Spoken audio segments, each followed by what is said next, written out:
नमस्कार विद्यार्थी मित्रांनो, मी संदीप देसले सर, सुमन हायस्कूल नंबरचा मराठी माध्यम. विद्यार्थी मित्रांनो, आज आपण इयत्ता 9वी विषय योग, स्वास्थ्य आणि शारीरिक शिक्षण या विषयाचा अभ्यास करणार आहे.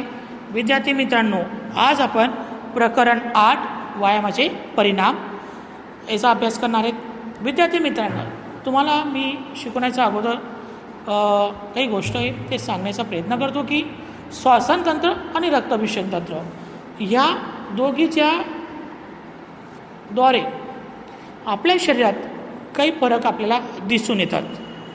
त्यांचाच अभ्यास आपण प्रकरण 8 व्यायामाचे परिणाम याच्यात पाहणार आहे. विद्यार्थी मित्रांनो, चला पाहूया. श्वासनतंत्र आणि रक्तभिसरण तंत्र होणारे व्यायामाचे परिणाम जाणून घेण्यास आधी व्यायाम म्हणजे काय आणि ते समजून घेऊ. मराठी आणि हिंदी शब्दकोशात सुद्धा व्यायामाचा अर्थ कसरत असा दिला आहे, ते तुम्हाला माहीतच असेल. विद्यार्थी मित्रांनो, प्रवर्तन काळात व्यायामाच्या पर्यायरूपी कसरत शब्द अधिक प्रचलित आहे. सरळ भाषेत व्यायाम किंवा कसरत म्हणजे शारीरिक हालचालांच्या क्रिया किंवा शारीरिक प्रवृत्तीद्वारा होणाऱ्या क्रिया. या हलनचलन क्रियेत प्रवृत्तीत चालणे, जॉगिंग करणे, कमी गतीने धावणे, पोहणे, कोणतेही खेळ खेळणे, तसेच शरीराच्या विविध अंगांच्या कसरत करणे, जसे की मानेची कसरत, खांद्याची कसरत, मनगटची कसरत, कमरेची कसरत, गुडघ्यांची कसरत, तसेच हात व पायाच्या बोटांची कसरत इत्यादींचा समावेश होतो.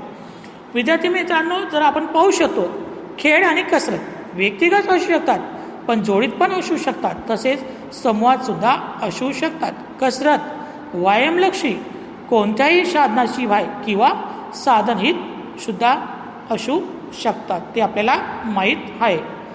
तसेच कसरत शरीराच्या तंत्रावरील परिणाम जाणण्यासाठी तसेच एक अति महत्त्वाचे साधन आहे. जसे की आपण पाहतो, कसरतचे परिणाम व्यायामलक्षी शरीर विज्ञानच्या परिणामलक्षी परिबळ आहे. तसेच विद्यार्थी मित्रांनो, आपण पहिला पॉईंट पाहूया, साध्या कसरतीत होणारे परिणाम. एक पाहूया. विद्यार्थी मित्रांनो, जर तुम्ही सध्या कसरतील हळू गतीने चालणे, हात पाय, मान, खांदे, गुडघे आणि हातापायाच्या बोटांच्या मध्यम गतीने आणि मध्यम मात्रेत म्हणजे काउंट केलं तर आपण 8 ते 16 काउंटमध्ये कसरत करणे, कमी गतीने सायकल चालवणे, तसेच कमी गतीने पोहणे इत्यादींचा समावेश होऊ शकतो. अशा कसरतीमुळे होणारे परिणाम सामान्यरीत्या खालील पाहावयास मिळतात. दुसरा पॉईंट पाहूया विद्यार्थी मित्रांनो. विश्रांतीच्या स्थितीत श्वासोच्छ्वास संख्येत थोडी वाढ पण होत असते, कारण की आपण पाहत असतो ते आपल्याला वाढ पण दिसून येत असते. तिसरं पाहूया विद्यार्थी मित्रांनो. फुफ्फुसाचं ऑक्सिजन ग्रहण करण्याची क्षमता वाढते, म्हणजे सामान्य क्षमता एका मिनिटात 250 मिली असेल तर त्यात वाढ होते. तिसरं पाहूया विद्यार्थी मित्रांनो. चौथं की ऑक्सिजन फुफ्फुसाच्या कार्बन डायऑक्साईड बाहेर फेकण्याची जी सामान्य क्षमता एका मिनिटात 215 मिली असते त्यात वाढ होते. पाचवं पाहूया विद्यार्थी मित्रांनो. श्वास घेण्यासाठी वेळी उदरपटलाच्या खालील भागास ताण आणि श्वास बाहेर काढण्याच्या वेळीस वरील भागास दाब असल्याने कारणाने क्षमतेत पण वाढ आपल्याला दिसून येतो. विद्यार्थी मित्रांनो, हे सर्व आपण केव्हा पाहू शकतो? साध्या कसरतीत होणारे परिणाम असतात. आणि जेव्हा आपण साधी कसरत करतो विद्यार्थी मित्रांनो, तेव्हा हे परिबळ आपल्याला पाहावयास मिळत असतात. मित्रांनो, आता आपण जड कसरतीचे परिणाम, जड कसरतीद्वारे आपल्या शरीरात काय परिणाम होतो ते आपण आता पाहणार आहेत. जड प्रकारच्या कसरतीत वेगाने चालणे, पळणे, वेगात सायकलिंग करणे, सायकल एगोमीटर वर विविध कार्यभार, तसेच विविध गतीने सायकलिंग करणे, वेगाने पोहणे, तसेच प्रत्येक प्रकारचे खेळ खेळण्यास समावेश होतो. अशा जड कसरतीमुळे सामान्य किंवा खालीलप्रमाणे पण पाहावयास मिळतात. 1. शरीराच्या विविध भागात असलेल्या स्नायूंमध्ये रासायनिक प्रतिक्रिया वेगाने बनते. या गतिशील क्रियेमुळे अधिक ऑक्सिजनची गरज भासते. हे आवश्यक ऑक्सिजन ज्या त्या स्नायूद्वारे रक्ताद्वारे पोहोचते. 2. वेगवान होणाऱ्या रासायनिक प्रक्रियेत प्रक्रियेची आवश्यक ऑक्सिजन पूर्ण पाडण्यासाठी हृदय आणि फुफ्फुसांना अधिक वेगवान क्रिया करावे लागतात. 3. ऑक्सिजनच्या हाजरीत ऊर्जा शक्ती उत्पन्न करणाऱ्या प्रणालीला जारक ऊर्जा म्हणजे कौशात एरोबिक एनर्जी पण आपण म्हणू शकतो. ऑक्सिजन या गैरहजेरीत उत्पन्न होणाऱ्या ऊर्जेला अजारक आपण त्याला म्हणतो. त्याला इनएरोबिक ऊर्जा पण आपण म्हणू शकतो. फक्त श्वासतंत्राला लक्षात घेतलेले असता अधिक काळापर्यंत कसरत करणार व्यक्तीला एरोबिक म्हणजे जारक शक्ती 18% वाढ होत असते. विद्यार्थी मित्रांनो, जेव्हा इनएरोबिक अजारक शक्तीत 38% वाढ होत असते. चौथा पॉईंट पाहणारे विद्यार्थी मित्रांनो, विश्रामच्या स्थितीत दर मिनिटात सरासरी 14 ते 20 लिटर ऑक्सिजनची आवश्यकता असते. ती जड कसरतीत जास्त प्रमाणात आपल्याला वाढ दिसून येत असते. आता आपण 5वा पॉईंट पाहूया.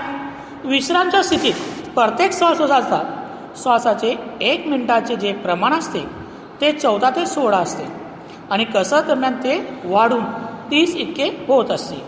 6वा पॉईंट पाहूया विद्यार्थी मित्रांनो. आरामच्या स्थितीत प्रत्येक श्वासोच्छ्वासाच्या क्रियेत हवेचा पुरवठा ज्याची अवस्था 0.6 लिटर इतकी असते ती कसरत दरम्यान वाढून 3.5 मीटर होत असते. 7वा पॉईंट पाहूया विद्यार्थी मित्रांनो. जड कसरतीच्या कारणाने कसरत करणाऱ्या व्यक्तीला श्वासन शक्तीत वाढ होत असते. कारण की आपण विद्यार्थी मित्रांनो पाहिलंच असेल, आपण जड कसरतीचे परिणाम दिसून आले आपल्याला की जड कसरतीमुळे किती फरक आपल्याला आपल्या कसरत दरम्यान होत असलेला दिसून आला आणि आपण ते पाहिले विद्यार्थी मित्रांनो.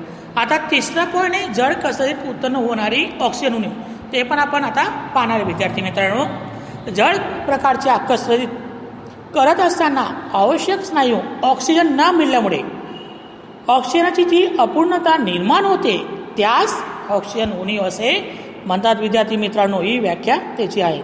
कारण की आपण पाहतो की ऑक्सिजन न मिळाल्याच्या स्नायूंमध्ये ती अपूर्णता निर्माण होते आणि जी अपूर्ण निर्माण होते त्यालाच आपण ऑक्सिजन उणीव असे म्हणतात. ही उणीव विश्रामदायक म्हणजे जी कसरत बंद केल्यामुळे आरामाच्या वेळेस भरपाई होत असते. साध्या प्रकारच्या कसरत ऑक्सिजन उणीव निर्माण होत नाही विद्यार्थी मित्रांनो. आता आपण 4था पॉईंट पाहणारे विद्यार्थी मित्रांनो. जड कसरतीमुळे निर्माण होणारी सेकंड विंडोची परिस्थिती. वेगवान दौड रनिंग वगैरे सारख्या खूपच आक्रमण क्रिया करत असताना शरीराचा पुष्कळ त्रास होत असतो आणि त्यामुळे श्वास घेण्यास अडचण होत असते. डोक्यांच्या नसांचे ठोके अनुभवतात आणि असे वाट असते की ही क्रिया होऊ शकत नाही.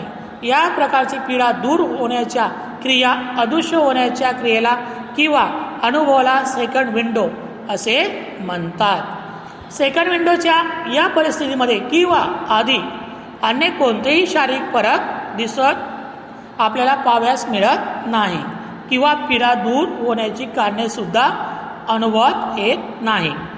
या परिस्थितीमुळे कारणाने क्रियेत कोणत्याही सुधारणा किंवा थकाव्यात होणारी गटेचे कोणतेही लक्षण दिसत नाही. परंतु या बाबतीत अशी मान्यता आहे की सुरुवातीचा त्रास रासायनिक द्रव्याच्या स्नायूमध्ये आणि रक्ताच्या पडण्याच्या मुळे होत असते.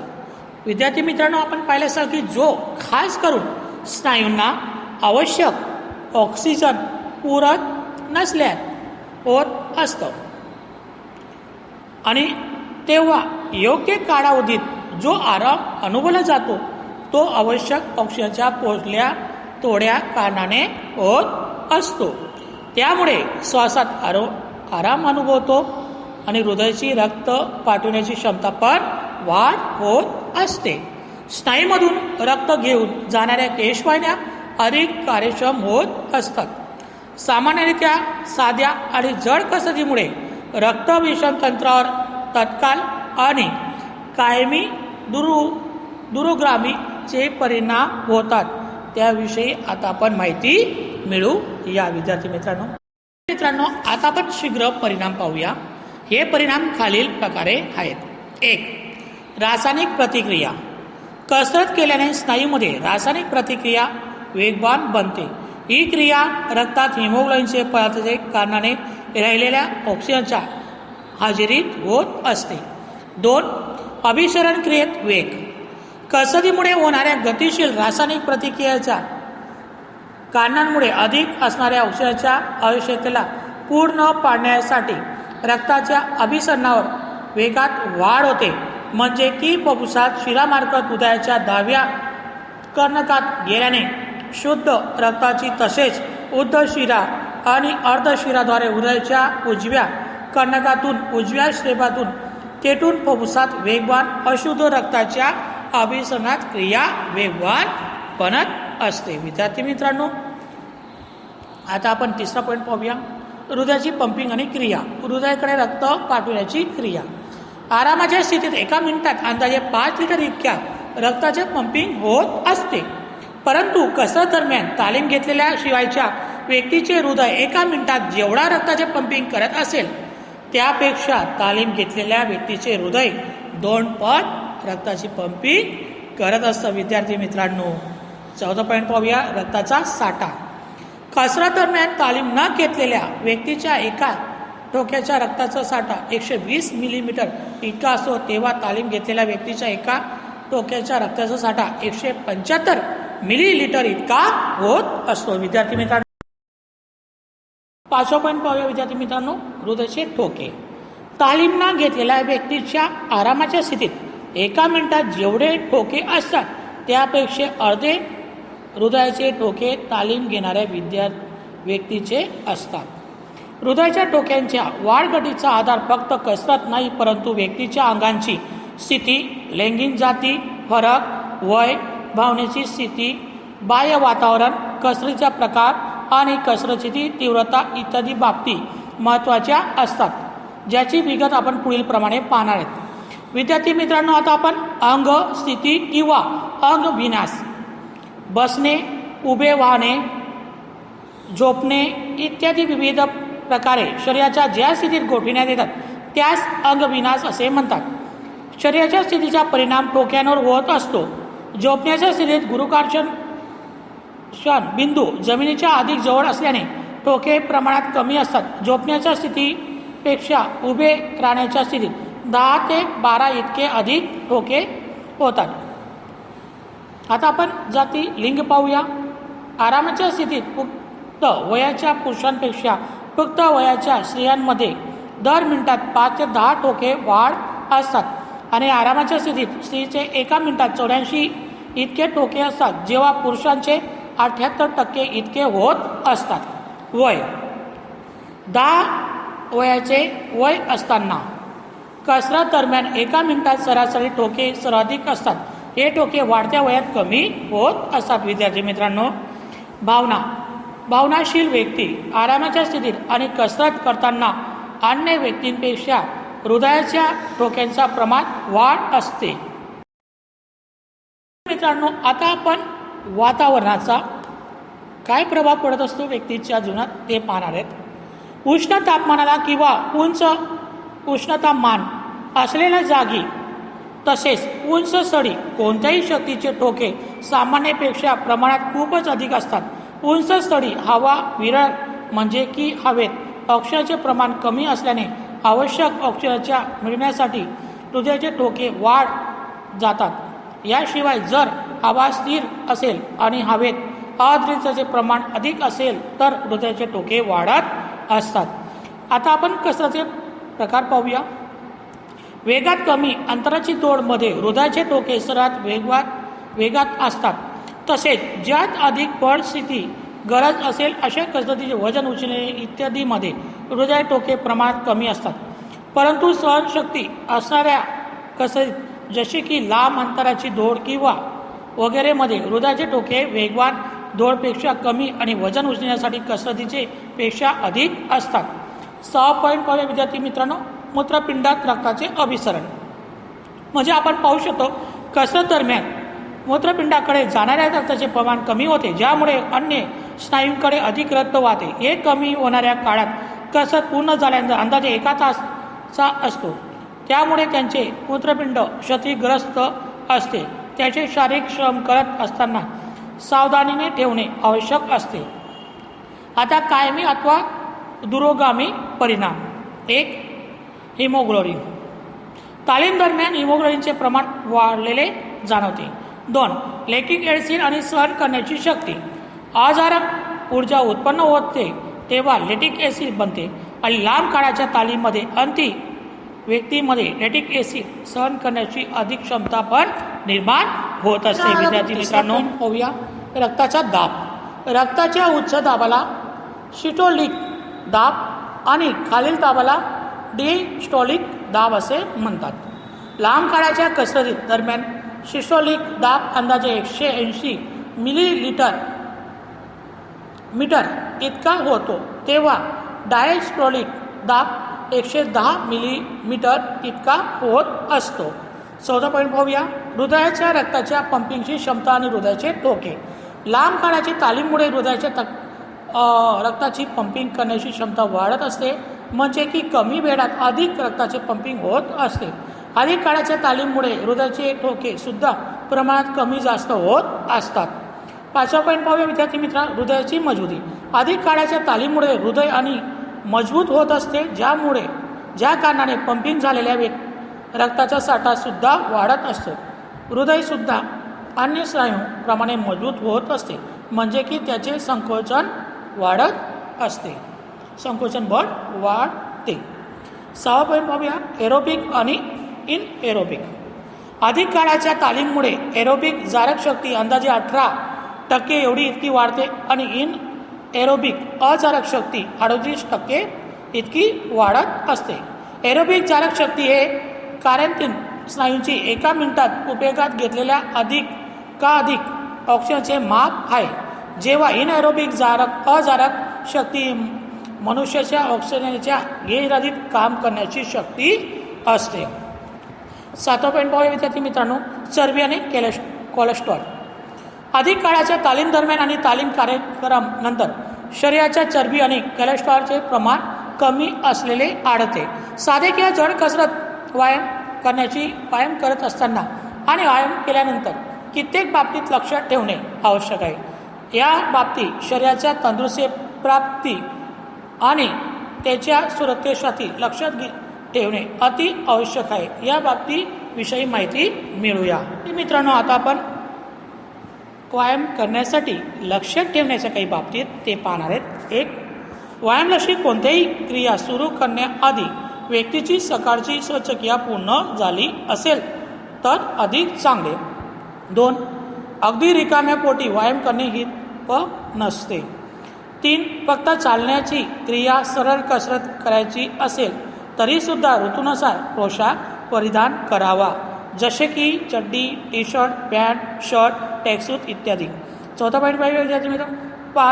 जे पादाणे असतात येथे खालील आकृतीत दाखवल्याप्रमाणे खुबी असलेले पाहिजेत, त्यामुळे दोन्ही पायांचे रक्षण होऊ शकते. टाचवरील भाग आधार देणारा आणि आरामदायक असला पाहिजे. पायाच्या कमांना आधार देणारा भाग मजबूत असला पाहिजे. पायाच्या पंज्याकडील सोल दळदार आणि लवचिक असावे. जर कठीण सपाटीवर चालायचे असेल तर तळाचे सोल कठीण असावे. टाचेचा भाग उंच नसावा, परंतु संपूर्ण तळभाग समतोल असावा. चालणे आणि सरळ कसरतीचे उष्मप्रेरक कसरतीच्या प्रकाराची असल्याने त्यावेळी वेगळा उष्मप्रेरक व्यायाम करण्याची गरज नाही. 6 पॉईंट. जड कसरत करायची असेल किंवा कोणतेही खेळ खेळायला असेल तर त्यासाठी उष्मप्रेरक व्यायामाच्या खालील बाबतीचा समावेश होतो. 1. 5 मिनिटात जागेवर जॉगिंग करणे, पाठ ताणवणे आणि दड थांबण्याची कसरत करणे, हाताची कसरत करणे, श्वसनताण करणे, जांघ आणि नितंब ताणाची कसरत करणे, ओम स्नायू जांघाच्या मागील भागाचे स्नायू जसे क्रोडॅडिसेट स्नायू च्या ताणाच्या कसरती करणे, पिंडीच्या स्नायूंची ताणाची कसरत करणे. 7. उपयुक्त उष्मप्रेरक कसरत केल्यानंतर ज्या त्या खेळाच्या कौशल्यात लागणाऱ्या खास कसरती करणे हितवाद आहे. आता आपण व्यायाम करत असताना लक्षात ठेवण्याच्या बाबतीत ते पाहणारे विद्यार्थी मित्रांनो, 1. खास करून जड व्यायाम कसरतीआधी डॉक्टरद्वारा शारीरिक तपासणी करणे हितवार आहे. 2. जर खेळाडूला वारसागत रोग, क्षय, स्वादपिंडाची निषेधा, मूत्रपिंडी आणि काळजात त्रास असेल तर डॉक्टरांच्या सूचनेत लक्षात ठेवून व्यायाम करणे. 3. जड कसरत करण्यासाठी लक्षात ठेवण्याचे की पोट भरून जेवण करू नये किंवा अधिक प्रमाणात पाणी पिऊ नये. सामान्यपणे जेवणाच्या 3 तासानंतर कोणत्याही व्यायामाची क्रिया करणे नाही. 4. ज्या सपाटीवर कसरत करायची असेल अथवा खेळ खेळायला असेल ती सपाटी समतल असली पाहिजे. सपाटी अधिक खडबडीत किंवा अधिक गुडगुडीत, खास करून सिमेंटच्या मैदानी सपाटी असू नये. 5. खेळ खेळत असताना ज्या त्या खेळाची साधने नियमानुसार आहेत की नाही ते तपासणे. 6. तुटलेल्या साधनांचा उपयोग धोकादायक होऊ शकतो. 7. हवा अधिक प्रमाणात असेल, गरमी अधिक प्रमाणात असेल, थंडी अधिक प्रमाणात असेल किंवा पाऊस अधिक प्रमाणात असेल तर अशा वातावरणात जड व्यायाम करणे किंवा खेळ खेळणे टाळायला पाहिजे, कारण की त्यावेळेस दुर्घटना होण्याची शक्यता वाढून जाते. विद्यार्थी मित्रांनो, व्यायाम केल्यानंतर लक्षात ठेवण्याचे बाबतीत विद्यार्थी मित्रांनो, 1. जड व्यायाम केल्यानंतर लगेच कूल डाऊन म्हणजे प्रशमच्या क्रिया करणे. प्रशमच्या क्रियेत चालणे किंवा साधी जॉगिंग करणे. प्रशमच्या या क्रियेत जोपर्यंत हृदय किंवा नाडीचे ठोके सामान्य होत नाही. 3. प्रशमच्या क्रियेत साध्या ताणाच्या कसरती सुद्धा करू शकतात. 4. प्रशमच्या क्रियेमुळे मेंदू शांत होतो आणि मान तसेच पाठीच्या स्नायूवरील ताण कमी होतो. 5. जड कसरत केल्यानंतर शरीराच्या पाण्याची अपुत्रता भासते, परंतु जोपर्यंत हृदयाचे किंवा नाडीचे ठोके सामान्य होत नाही तोपर्यंत पाणी पिऊ नये. जड व्यायाम केल्यानंतर शरीर उघडे ठेवू नये, म्हणजे की ट्रॅकसूट घालावा, ज्यामुळे सर्दी होण्याची शक्यता राहत नाही. 7. शरीराच्या परिस्थितीत सामान्य झाल्यानंतर चहा, कॉफी किंवा थंड पेय पिऊ शकतो किंवा हलका नाश्ता पण आपण करू शकतो. विद्यार्थी मित्रांनो, आज आपण ह्या पाठात व्यायामाचे परिणाम हे पाहिले, कारण की व्यायामाचा परिणाम आपल्या शरीरावर कसा होतो ते आपण पाहिले. कारण की आपण आरामच्या स्थितीत आणि कसरत दरम्यान आपल्या शरीरात पण विविध जे घटक आहेत ते कार्यशील बनतात आणि कसरतीमुळे आपल्या शरीराचे सर्वांगीण विकास होतो, शारीरिक, मानसिक आणि सामाजिक विकास होतो आणि कसरत दरम्यान आपले शरीर निरोगी राहते आणि आपलं स्वास्थ्य पण चांगले राहतं. त्याच्यामुळे कसरत केली पाहिजे. विद्यार्थी मित्रांनो, धन्यवाद. आता आपण की खाली जे तुम्हाला स्वाध्याय दिला आहे त्या स्वाध्यायाला पण आपल्या वहीमध्ये चांगल्या सुंदर अक्षरात तो स्वाध्याय संपूर्ण सोडायचा विद्यार्थी मित्रांनो आणि सुंदर अक्षर काढायचे. हा पाठ तुम्हाला नक्की समजला असेल विद्यार्थी मित्रांनो. धन्यवाद.